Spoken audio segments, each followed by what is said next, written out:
Hello and welcome to Not Made in China, the podcast sharing unfiltered conversations about adoption and the beautiful madness that comes with it.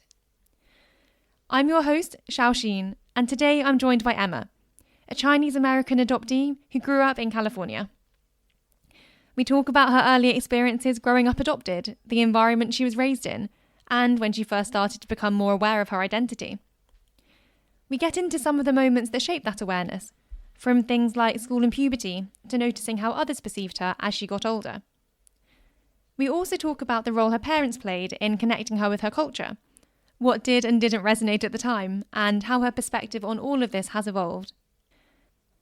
Emma has also written about her story in her book, with the aim of helping other adoptees feel seen and understood.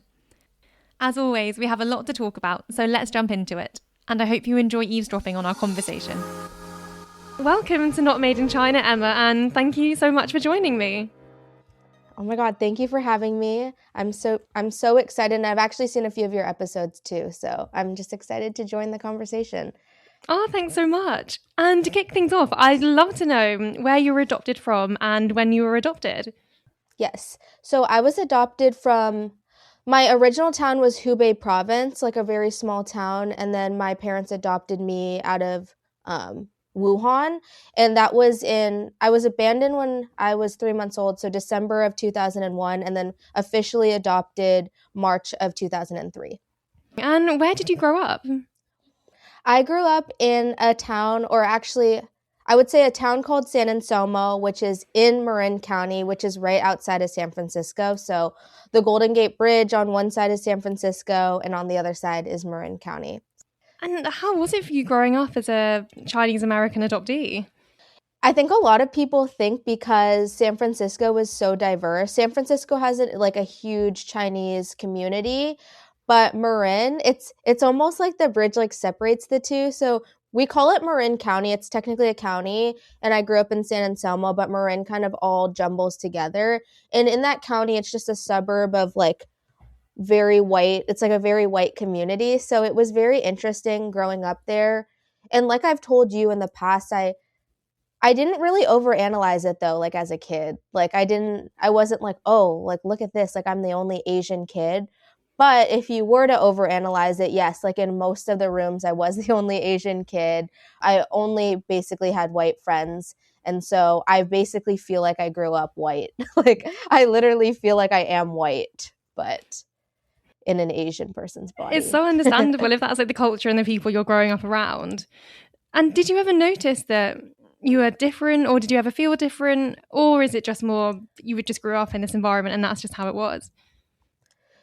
I did notice I was different. I think no one really treated me as any different, especially my parents, my close inner circle of friends. No one treated me different, but I think as I started getting more aware of I think actually the genetics class was one of the biggest times that I started realizing that I am different, because we had a genetics class and one of the emphasis was recessive genes and how two blue-eyed people would has to make a blue-eyed baby. It's impossible for them to have brown eyes. And that's when I was oh, interesting. I would have had blue eyes. And then I started thinking about just how my features were a little bit different than other people's. Oh, and then another thing that I realized I was a little bit different was I got my period when I was 10 years old, which is honestly a lot younger than most of my friends who got it 14, 15, 16. And so from getting my period, which was the very beginning of puberty, and then it I think everyone knows that once you get your period, puberty slingshots. It hits. And so, yeah, it hits. And so at a lot earlier age, I started getting acne. I was developing into a woman, while a lot of my friends were still very much children and didn't have that. So I think that was another kind of indicator. But all the indicators that I was different really came from within and not from external people, I would say. Well, that's really interesting. Because I was going to say, when you were out and about, did people ever make you feel like you stood out at all? Or as you said, was it more just you noticing things within yourself? I think it was more me noticing things within myself. I have heard people talk about how a lot of adoptees say that they get weird stares by people. And I think I've only noticed it as an adult versus like a child of anyone staring at me weird when I'm out in public. But it is a real thing where like you're with your dad and like people do think that maybe it's like your partner, and it's like, whoa, whoa, whoa, whoa. But no, as a kid, I really, unless I was just very oblivious, I really didn't see many people like staring. And also because the town was so, at least the people that I grew up around, it's a very small kind of small town vibes in the sense that a lot of people just know each other. And so I feel like in my inner circle of people, everyone just knew I was adopted. Like it was just a known fact. So it was like, oh, there's Emma. She was adopted. But people didn't like say it, but it was just like something in the background where people just knew already. So they weren't surprised. Well, that's good. And it sounds like it was made just to feel very normal for you. Yes. Yeah, it was definitely very normal. And I know I posted something on my Instagram account where I was talking about basically how I was treated no different. And so many people were like, oh my God, your parents are terrible people. Like, how could they do that to you? Like, how could they treat you? Like, yeah, it's so weird. Like, I wasn't expecting you to say that. I know. Like, and it was like the wrong side of Instagram. I got like, got into like very conservative Republicans. I think like people from the South in the United States anyways. But they were like, see, this is so sad now. She has like an identity crisis. She thinks that she's literally white when she's not. Like, this is just pathetic. Like, your parents failed you. Like, they should have. And then other people were like, so do you think that they should have made her feel different, like, at every like step of the way? Like, there's no winning in the situation, but I think it would have done more harm to like treat me as different and like force me into like being like, oh, you're adopted and you're Chinese, so like we're going to celebrate Chinese New Year every year. Like, you're going to like learn Mandarin. Like, we're going to keep your complete like Chinese name. I feel like that would have been way more damaging. Like, just as a kid, like having to force myself into that than just them being like, nope, you're Emma Fuller. Like, we don't have to tell people your middle name yet, or like, you're just our daughter at the end of the day. So it's so interesting that people had such a strong response. Whilst I personally think it is important to have some connections. Yeah, I agree. Yeah, but then you should also treat your child like they are your child. So I think there's a lot of nuance there in the sense that you can absolutely love a child just as much, an adopted child as much as a biological one. But there are some differences that need to be acknowledged, but it doesn't mean you have to go to the extreme and like force them to connect with parts of themselves that they actually might not be ready to. Yeah. No, I 100% agree. And I think a lot of people that aren't adopted and that are just seeing it from the outside perspective, like make a lot, like they see the person, let's just say me, for example, and they make a lot of assumptions like, oh, her parents like really like didn't do anything like to immerse them. But I think a lot of us can say, like, I've seen so many commonalities where like our parents did try, like a lot of them did do small things. But I think at the time, a lot of us just were not wanting to do that because it's like we're in a whole white community of people, and then here's our parents like best intentions being like, oh, like, do you want to like do this and that? It's like, no, I don't. Like, that's weird. Like, that's so different than like our culture. Like, I don't want to do that. And actually what's interesting is I just got dinner last night with my friend whom she went to my college, and then I didn't know that she was adopted, and I didn't know that she was also from my hometown, which is crazy. So, and I was talking to her a little bit about it, but she's one of those like adoptees that isn't ready and doesn't really want to like, open up those doors yet. Yeah, talk about it, open it up. And so I just thought that was interesting because I was telling her, I was like, oh, I'm talking about it a lot. Like, I'm learning a lot. And I was like, how much do you know? Like, what's your story? And she was like, I honestly don't know anything, and I don't really want to know right now. And I was like, that's so respectable. And that's like honestly a lot of people that were adopted, or a lot of like us that were adopted from China. Like, we're still most of us are still pretty young. So got a lot of time to sit in that.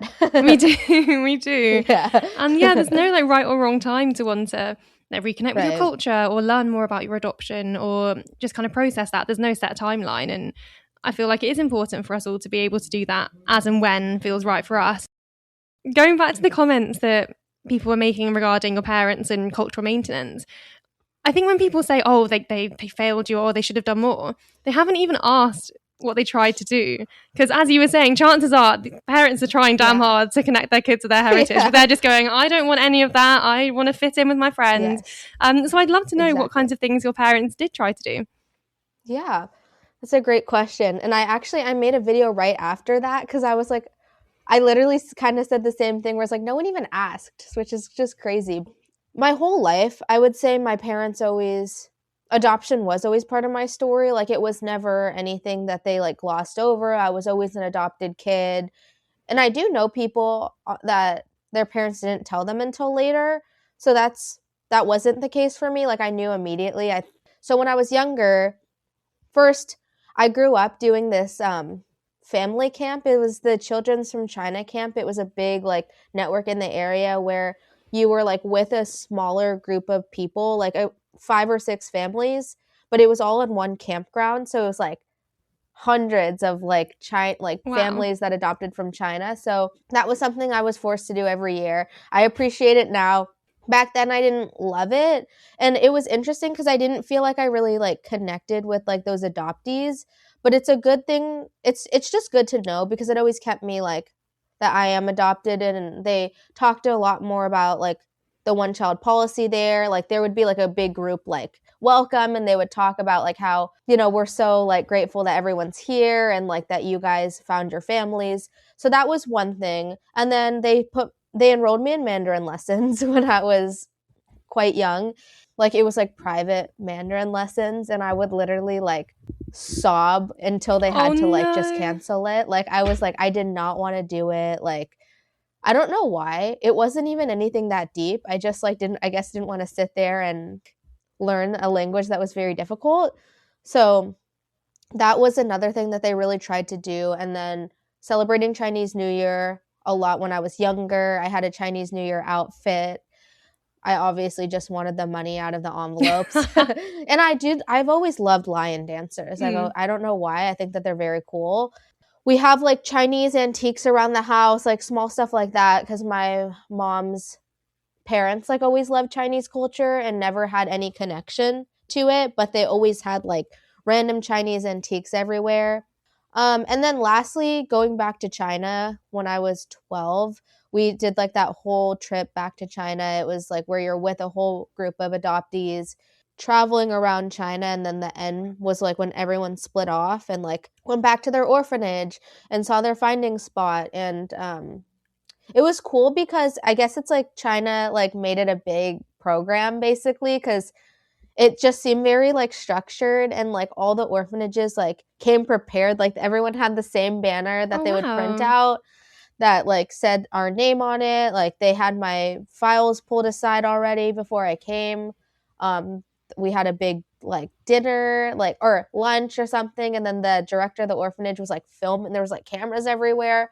Very interesting. But I think they really tried at like probably age 14, like from when I was adopted to age 14 was when I was still like really a child and had no say in like what some stuff that went on in like my life, right? So that was when they really tried. And then after I became like went into middle school and became a high schooler, that was when I was really like, all right, like I don't want anything to do with this right now. I'm just trying to like fit in and like grow up. So then I kind of stopped for a really long period of time, even like caring, thinking about it, anything up until age 22, and I'm 24 now. So that's kind of like my upbringing of like my parents immersing me or doing little things to like remind me that I'm from China, that I was adopted, and like of that like story.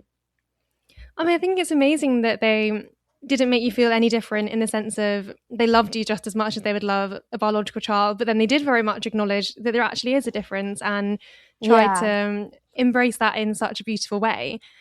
Thank you.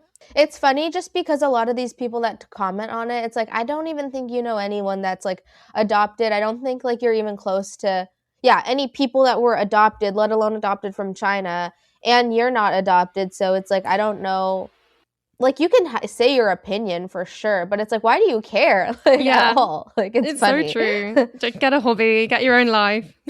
Right. I'm like, okay, that's cool. Yeah, comment on my videos. That's totally fine. It's up the But yeah, engagement. We'll take it.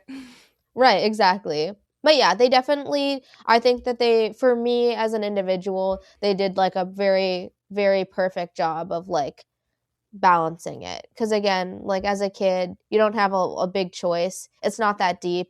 But I think as a teenager and stuff, if they were to have like pushed it, I think it would have really like pissed me off or like made me just resent not them, but more so like my adoption and Chinese culture, which probably then would have prolonged the time that I would be ready to go back and like talk about it and think about it. So that's such a good point. It's so true that if we are pushed to do things we don't want to do when we're not ready to do them, we do just end up resenting it, or we get frustrated with it, or have a negative association with it, which is the last thing you'd want with something so is as important as your cultural heritage.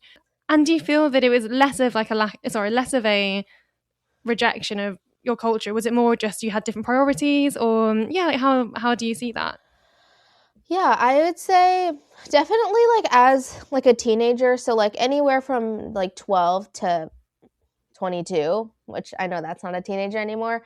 I think that I grew up, not that like I was made told that I was different in any way. Like we talked about, no one like treated me as if like I was different. But I think like when I got older and I realized like certain, like when the beauty standards started to be more like apparent and like that came into the picture where it was like, oh, now you have to be desirable for men, like, or like my friends started hooking up with guys, like, and that's just making out, but because I know hookup can mean two different things at different times. Anyways, when my friends started showing interest in guys and all of that, I think that's when something shifted because I realized and learned that like I wasn't really the beauty standard, especially in my town. Like it was, since it was all white people, the beauty standard at that point was like blonde hair, blue-eyed, skinny kids. And so that I was more aware of that, especially when, again, like we all went through puberty and like there started to be interest in like men and women.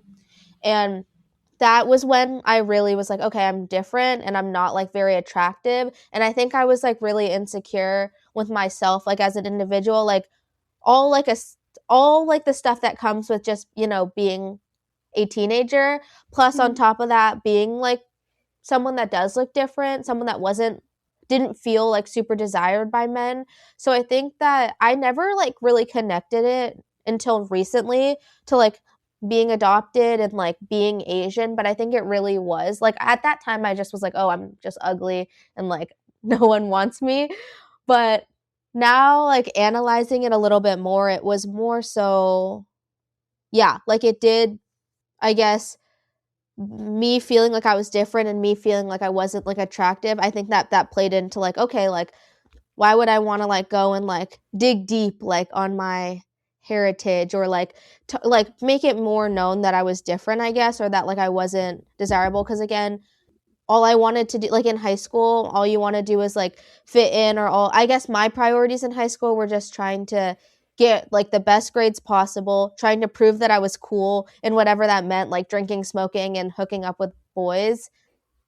And that was it. Like that's all I cared about at that point. So I wasn't really like in a place where I was like, oh, I want to like bring out my heritage or like show that I'm different or any of that, I guess, is the answer. So it was more of like a subconscious thing than like consciously being like, oh, I reject my culture. But I think I just was dealing with so many other things. A lot of them rooted in like adoption and being different and growing up like in a completely different culture and people not looking like me. And then the other half was just being a normal teenager that is insecure, that's going through puberty, that's going through changes and growing up all at the same time. So I mean, that in itself is plenty to be dealing with. So to add more layers into that is just a whole other ball game. Yeah. But it is interesting. And I can imagine as well, if there aren't many, if any other people who have a similar background or might be going through something similar, if no one around you is really having to work to reconnect with their heritage or understand how adoption's affected them, then you're not going to have any reference points. And it's so understandable that it just wouldn't even be on your mind as a conscious thing because no one else around you is really doing the same. Yeah, no, totally. And then another part that I like realized is that, like I said, I genuinely didn't think adoption was that big of a deal. Like, I didn't think that it could have any shape into who I am as a person. I didn't think it could have any shape into any sort of mental health, like confidence stuff, like genuinely at the time, because it wasn't until I was 22, so that's many, many years later, that I even started exploring the possibility that adoption could have an impact on me, because I truly believed that, because I didn't remember it, like it really, like it didn't matter basically. So I think that was, I also like held that belief where I was like, oh yeah, like I was adopted, right? But like I'm like, I had, this sounds like really what is it, rude and kind of a little bit insensitive, but I would be like, oh, like I'm normal, like I grew up normal, because there were some kids that were adopted that like were a little bit on like the quirkier side, if I can say that in the nicest way, because I mean it in only the nicest way. But I like had it in my brain. I was like, oh, I'm normal, I'm getting good grades, like I'm sociable or whatever. And so I was like, oh, like it could not have impacted me at all, like there's no way. So that's kind of the narrative that I held to. So I was like, what would, at that time, like if someone were to ask me like, do you want to unpack all this or whatever, or like would you want to explore like how this feeds into your identity, I literally would have probably answered and been like, what are you talking about? Like, what do you mean I don't remember anything? So how could that even be a possibility? So yeah. That's so interesting. And I know there are lots of narratives that fly around adoption, like, oh, you should be so grateful you were adopted, you are so lucky, you have this amazing second chance at life. So do you think, I don't know if you heard those kinds of things growing up, but was there ever that feeling of, oh, I've had such a lovely childhood, I have great parents, therefore I shouldn't have anything to feel bad about? Honestly, yes. I'd never heard that. Not that I can remember. No one's ever told me that I need to be grateful. I mean, I'm sure like here and there people have been like, you're lucky. And I'm like, yes, I am. Like, and I do wholeheartedly believe that I am. Like, I don't say that because other people say that. But I think like no one told that to me. But I kind of told that to myself where I was like, yeah, I have this lovely life. I have these parents. I have these opportunities that I wouldn't have already had. So yeah, like, what's there to complain about? You're a lot better off than you would have been, basically, is kind of what I thought in my head. But again, like growing up, that was all like very like distant in my head in the corner, and it would come up here and there. But my whole brain and the things that came through my brain on a daily basis, like never had anything really to do with adoption unless I was with, unless maybe I thought about it for a second, unless someone else brought it up, or I was like with kids that were also adopted, which only happened basically once a year. And I had a high school friend who was also adopted. And yeah, we never even talked about adoption once. So But it's so fair because as kids, you're just focusing on like growing up and socializing and making friends and figuring out who you are. So these things probably aren't really on our radar. And it's only as we get older that things start to manifest in different ways and we start to notice things. I mean, I'd love to know if there was a particular moment or sort of period in time when you suddenly thought, oh, maybe adoption has affected me a bit more than I realized. Oh, yes. This is a good one. Yes. You know, there was a very specific period of time, and I obviously adoption like has been in my life this whole time, and I just wasn't fully conscious of it, or I wasn't in a place where I was like aware and focused on it. But the thing that opened like my whole adoption stuff, because like I said, I never, you couldn't ask like, so like all of my friends that have grown up with me, all of my friends even in college, like adoption was nothing that I talked about. Like I never talked about it. I would say it like as a fun fact, like about myself. If someone wanted to know a fun fact, I'd be like, oh, and I was adopted from China. But like it was seriously one of those things where unless people saw like me and my parents together and like put two and two together that I was adopted, like it really wasn't anything that I was like a core source of my identity, I guess is what I'm trying to say. Until Well, okay. So towards the end of college, I started like wanting like a more serious relationship. I had always had a really difficult time with dating. My relationship with men and like intimacy has always been really severed in a way where I never thought of it as anything like I never thought myself as anything of like worthy of like being in like someone liking me and being in a relationship. So my first 2 years of college, like I only like did very, very casual and like I wasn't looking for anything. And I don't know why it was that way. I think it was like I got so much attention in college that I wasn't really used to. So I was like, all attention is good attention, like keep it coming, right? Very casual. And then I think anyone that's been through like a ton of casual like stuff starts to, I think eventually comes to the epiphany that it's really not fulfilling. It honestly starts hurting after a while and like you start like thinking about like, okay, well, what's wrong with me? Like why do people only want casual? All of that. So then towards the end of college is when I was like, you know what? I want to start like dating with intention. Like I want to start like going on dates with people and like saying like what my intentions are earlier on. So I start dating. Yeah, I'm like, awesome, great. Like maybe I'll find a boyfriend. And so I start dating people, like a ton of people. Okay, so really quickly I learned that I attracted a lot of people that weren't very serious, like that didn't want anything serious, and a lot of them would kind of be very like mixed signals where it wasn't so much straight up like I just want this from you. It was more like, oh, like I don't know what I want, or like, oh, I could see this being this way, but like we'll just have to see how it goes, or like I have this that I'm like that's going on in my life, so like we'll have to see. Yeah, non-committal, exactly. So that set the scene for the types of men that I was dating. And so I naturally kind of was thinking that we could like I could convince them to like want to be in a relationship, or like I was okay with it essentially. I was like, okay, that's fine. Like I get that. Like let's still keep seeing each other. And then quickly like I realized that I like let a lot of things slide that you like people that are more healed in their nervous system don't. Like I think I talked about I don't have like the same line that people draw like when people get played, right? Like I have friends that will get played a few times or maybe once or maybe twice and then they're like, "All right, like bye, like blocked."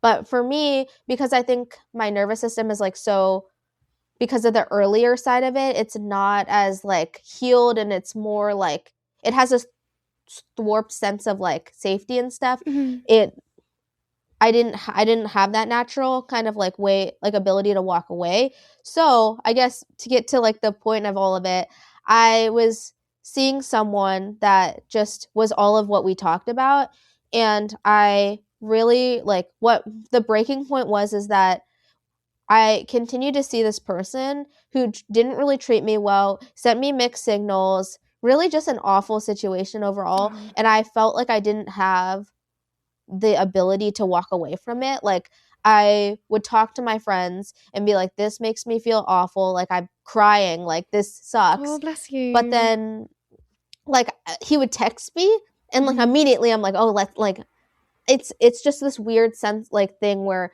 like my body like reacted faster than my mind did. So like I made up my mind, but then every time he would text me or every time he would show attention because it was so breadcrumby like on and off, I would like immediately like feel this like urgency to like want to go back to him immediately.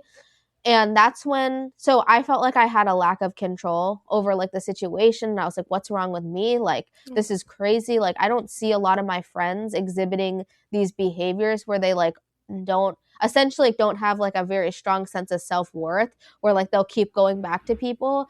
And that's when I was in therapy because I was scared to graduate college, like very scared because I'm very type A.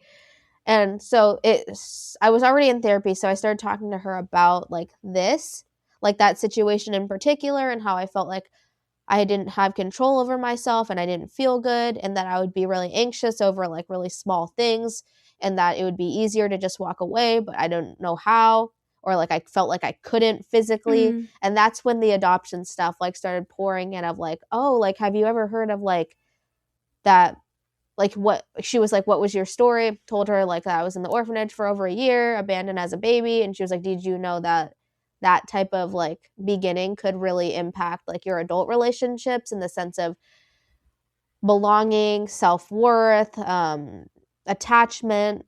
And I was like, no, I had no idea. And then that's kind of where it opened. So the dating aspect was the first small sliver that opened up the bigger picture of like a lot of different things in my life can relate back to adoption. So that's the long answer, is that yes, there was a very specific moment in time that kind of adoption all came back to me, and it was the moment where I didn't feel like I had control over myself and that I was really struggling with something. And it was honestly, it was a crazy moment because it made me feel like I'm not crazy, like there's something like that is impacting it. So that's when I started thinking about it. It started coming into therapy, started talking about it, and then other things were brought in later. I mean, it's really commendable that you'd actually choose to go to therapy and talk about it, because I think it's so easy to go around in the same cycle and never quite break out of it. So it's amazing that you did that. And I'm also really sorry that's how you felt about yourself, and that the street guys are stupid, but they didn't deserve you. They did not deserve you. Thank you. I appreciate that. And, you know, it could have been, the thing is, it's just one of those things where it could be any person. Like, it's a lot of people that that also have their own, like, wounds and stuff that, like, feed off of it. So I'm, like, just grateful that I was able to catch it so quickly. Like, not so quickly, but yeah, earlier on, because this pattern, like, this person wasn't, it was a very specific person that continued to bring this out, but this person wasn't special. It would have been someone else. Like, if it wasn't him, it would have been someone else, because the behaviors that he exhibited are very, very standard, avoidant type of behaviors. So yeah. I mean, it's good to be able to recognize them and break that pattern, as you said. And as you've been going to therapy, what's the impact of that been? Have you found that your outlook on things has changed at all? Yeah, I think my outlook has changed a lot, like, since going to therapy, just because it just makes you a very, very, very self-aware person, I think, at the end of the day, because basically, I mean, a lot of people avoid going to therapy, right? Because when you go to therapy, you basically have to talk about, like, all your shit that you're, like, either, like, going through, or maybe shit that you need to work on, which is not, like, the easiest thing to do. And it's not, like, it's not super fun at times. But I think being able to talk through it, basically, it's helped me be able to put into words a lot of things that I had no idea that I struggled with, or that I knew I struggled with, but I never analyzed it in a way. So like the anxious attachment and like the abandonment wounds as a child, like at the time that I was going through, or at the time before I started talking about it, I would have no idea like that's what it, like I knew that was happening, but I wouldn't be able to put it into like more logical words about it. And I think being able to express like the things that you go through like more logically, it's helpful, because it doesn't make you as overwhelmed, and it's helpful to be able to see what you need to work on or what you're going through, and it simplifies, I guess, like your struggles a little bit, in a sense where you're like, okay, this is what this is like why it's happening, it's normal. And so I find that when I do go through some certain things, I'm able to identify it pretty quickly and be like, okay, like this is what it is, you've been through this before, and so this is the familiar feeling, and it has nothing to do with you, and like just don't despair, basically. So I think that's been really helpful. And just being able to talk to like a third party person that like is more of a professional when it comes to like psychology, and she like has more specializations in like child like development, I think. So that's been helpful too, to just get more information that I wouldn't have had. And as you started talking about adoption, because I can imagine it's probably the first time you'd really spoken about it ever as an adult.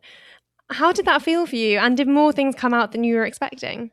Oh yeah, so many. It felt, I mean, honestly, I don't know how it felt. I guess it felt okay, like fine. Like it wasn't anything crazy, but definitely more things came out than I was expecting. Like the thing is, I have this therapist. She had to take like a leave, like a medical leave.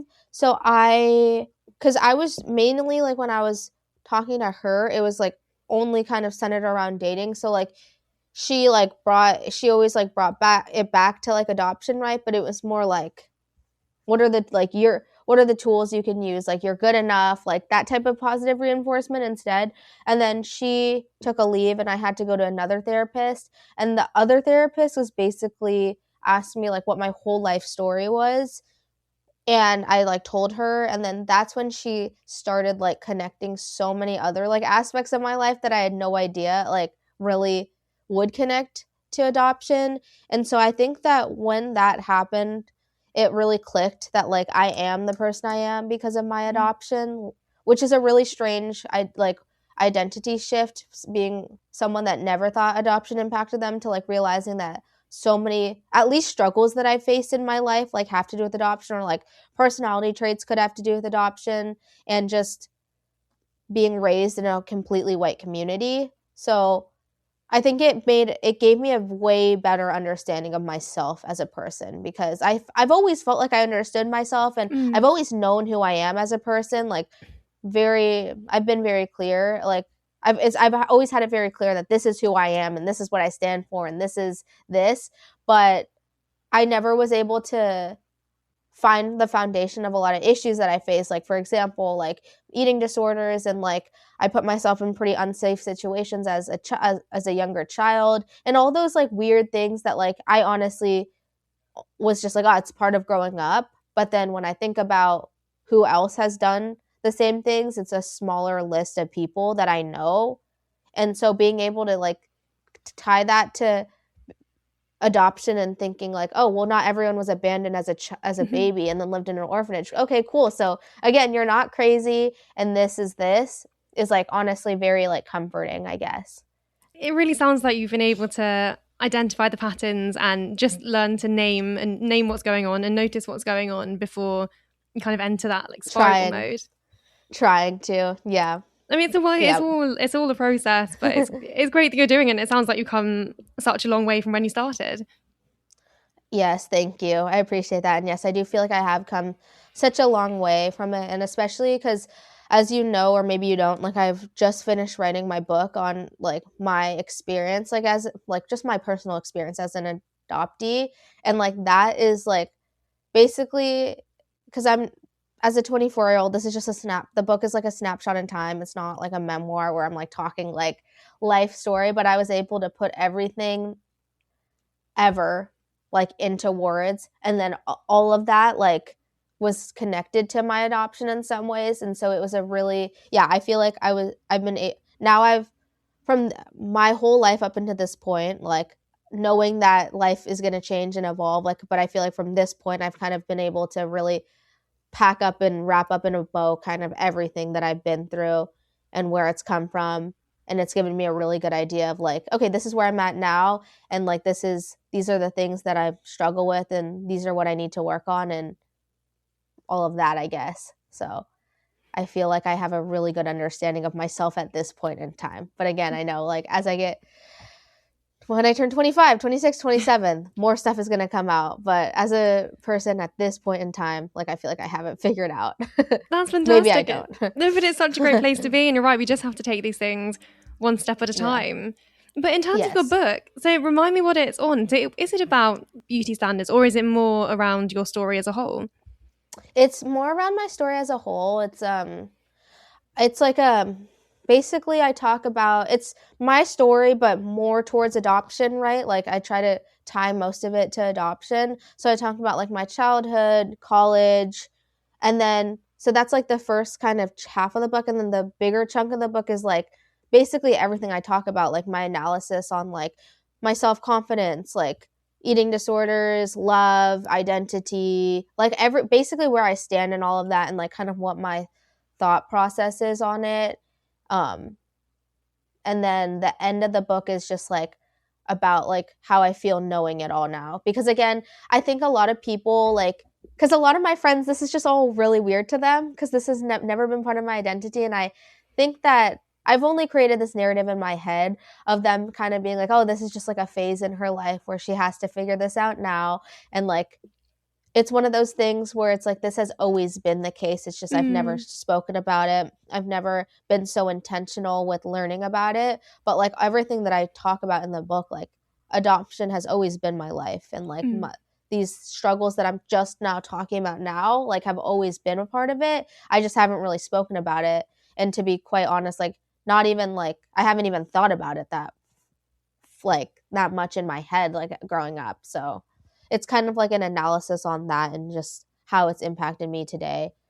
And hopefully I'm trying to spin it where like people can relate. Like I want it to be very vulnerable and relatable, because I think that no one cares about like a memoir by Emma Fuller. Like I'm just saying that bluntly, where it's like, I don't want to read a random book about someone. So I'm really trying to like make it vulnerable, relatable, and more towards people that like have been adopted, or families that like have adopted people, and maybe like it will help them understand their kids or their person just like 1% more, because knowing that everyone's life is different and things are different. So it was really I was just able to take everything in my mind that has been so much and just put it into writing, and then it's now emptied out so I can focus on other stuff, I guess.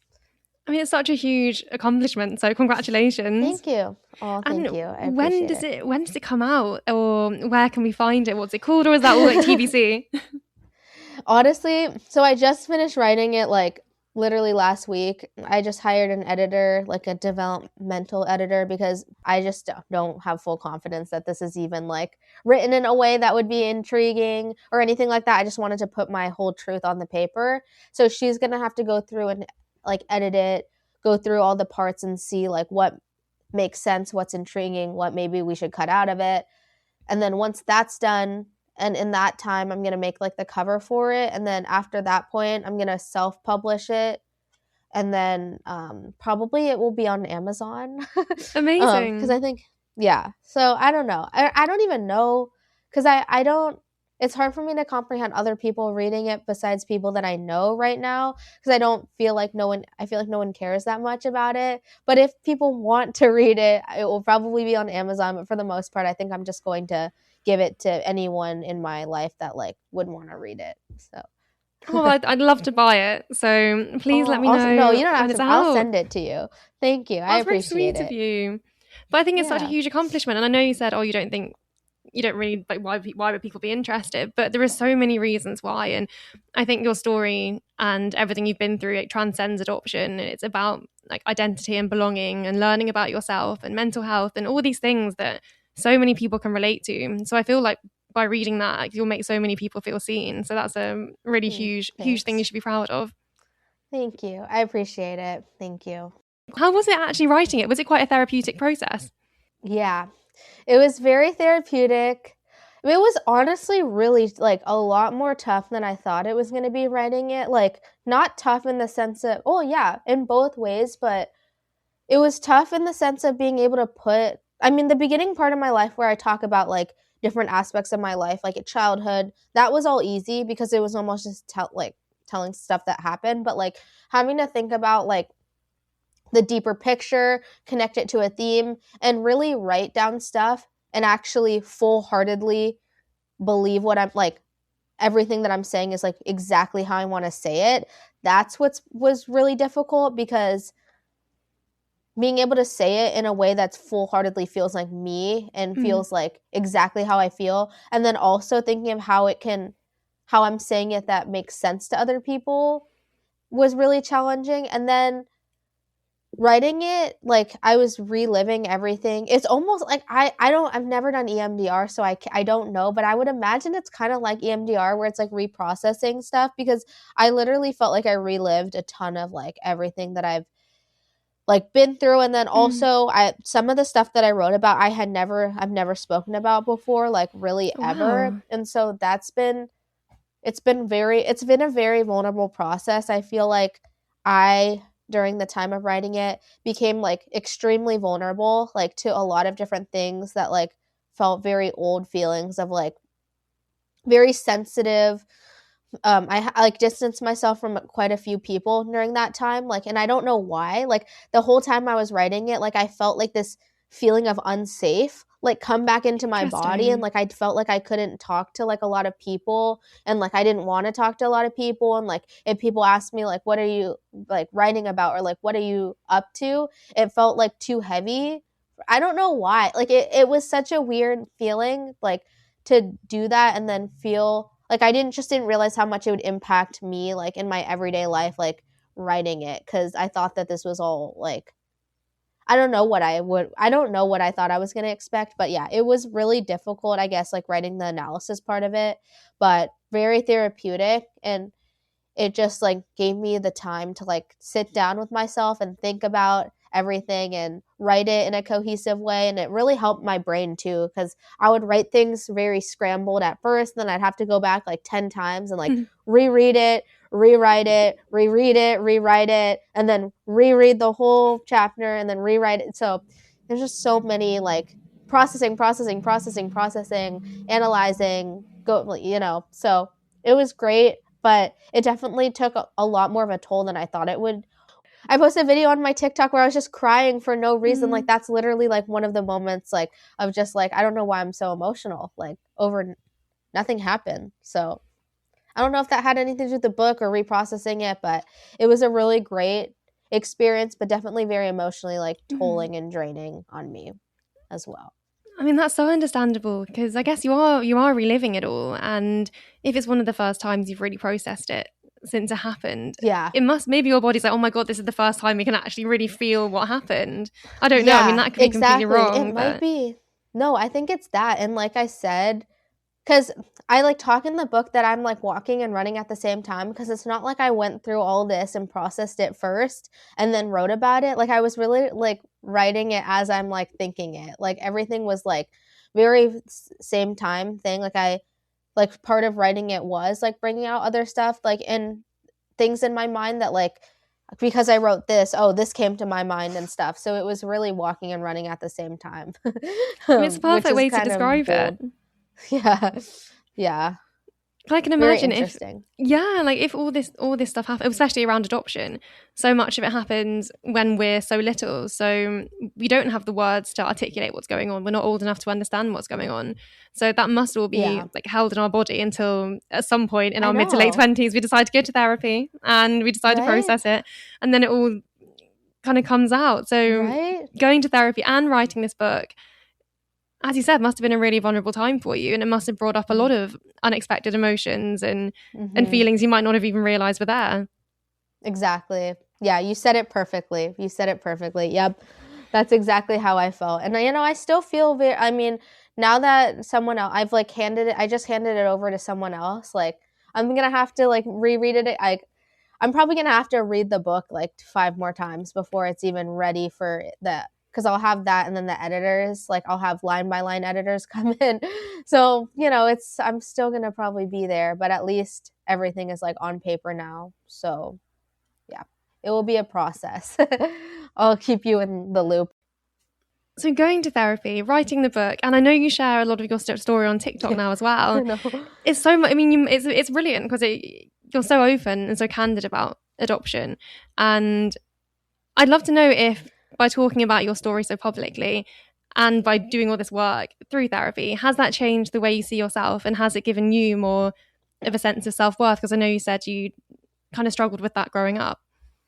Oh yeah, I think definitely yes. It has in a way. Like I think it's the self-worth part is something that I still really struggle with, and I know why, but I don't know why. Like, and this like self-worth is really interesting because it has only to do with like romantic relationships. Like when it comes to friends, career, like I'm very like cutthroat. Like I'm very like super direct. Like when it comes to like what I know I deserve, what I want.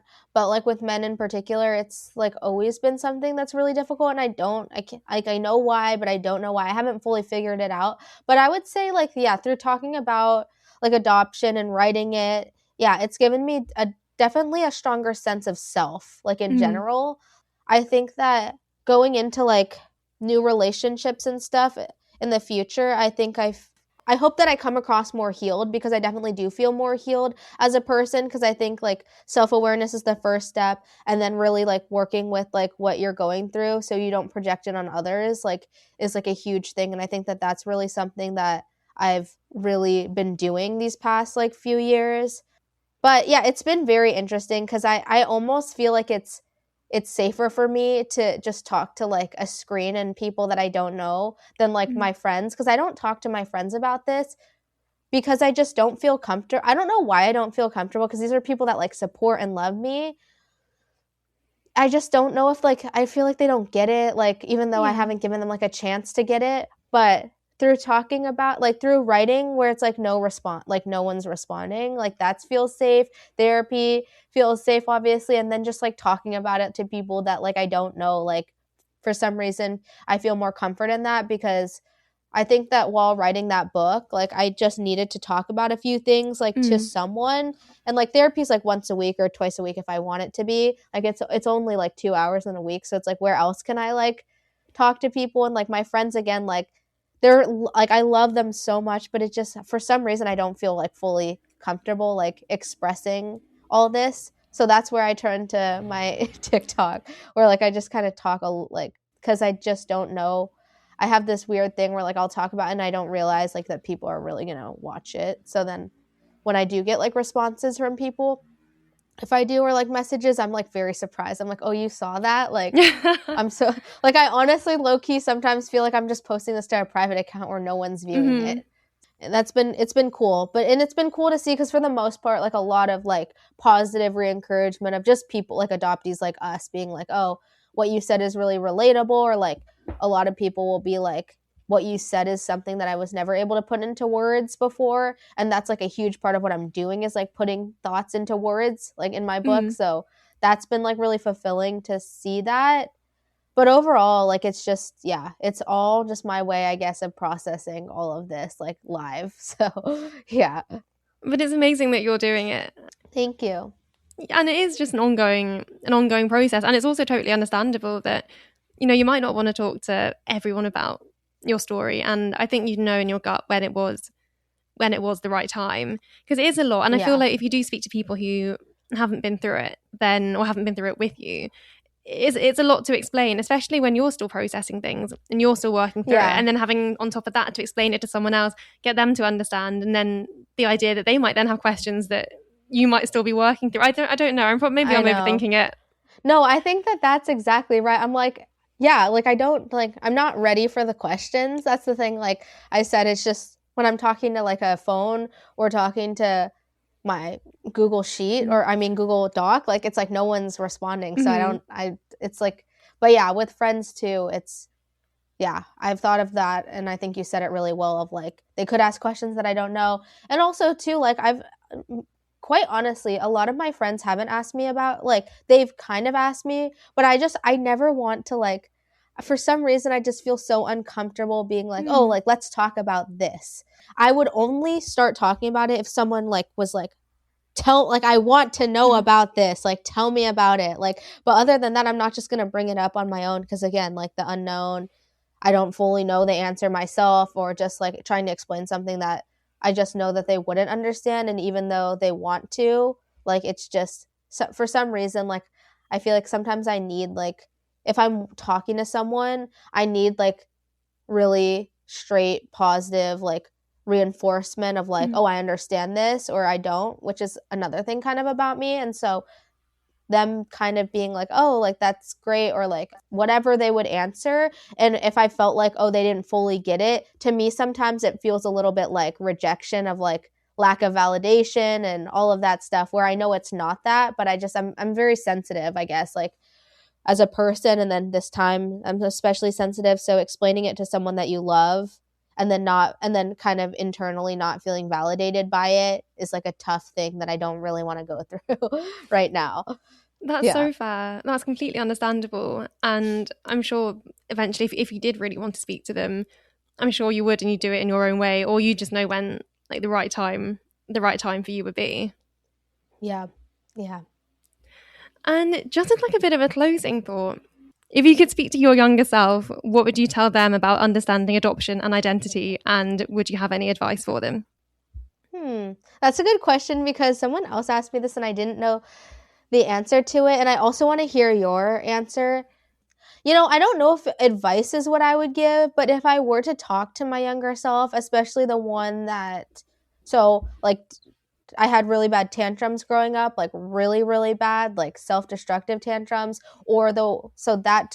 child of me, or the child that's like sneaking out at night, meeting up with like older people and older men. Like, I think I would just tell myself that like not everyone, this is something that I never fully thought about, and I think this would have been helpful to know, is that not everyone was abandoned as a 3-month-old and lived in an orphanage for over a year. Like, that's all I would say. Like, is this didn't happen to everyone, and have myself think about that. Because I think a lot of my childhood, there were like side thoughts in my head of like, what's wrong with me? Like, is there something wrong? Like, am I broken in a way? Or like, because again, like the tantrums were very embarrassing. Like, they were uncontrollable. And then just the behavior of like acting out, like I didn't have a lot of friends doing that. And like I would do it, and there would be a sense of kind of embarrassment and being ashamed of myself of it.